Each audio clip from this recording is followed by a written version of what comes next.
Au milieu de son champ de maïs, Guillaume ne peut que constater les dégâts. Les pieds ont été couchés et les sangliers sont venus se nourrir directement sur les pins de maïs. Ces ravages sont réguliers sur ces terres, un cas loin d'être isolé en Normandie et qui empire d'année en année selon les agriculteurs. Il faut savoir quand même que l'enveloppe des dégâts, par exemple pour la Seine-Maritime, est passée à plus de 800 000 € de dégâts de gibier cette année. Au niveau national, ça représente plus de 60 millions d'euros.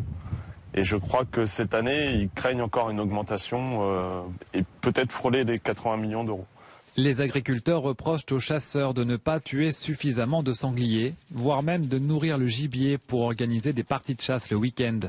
Mais pour le président de la Fédération des chasseurs, c'est surtout dû à un problème plus global, la désertification des campagnes. L'âge moyen des chasseurs petit à petit dans ces départements-là monte et ils raccrochent le fusil, donc ça fait encore moins de chasseurs. Et ce sont des zones, vous savez, c'est de la garrigue, c'est du maquis, c'est très difficile à chasser. Des sangliers qui pullulent, même si les chasseurs en tuent quand même 19 fois plus qu'il y a 40 ans. Les agriculteurs en appellent à l'État pour organiser des battues administratives.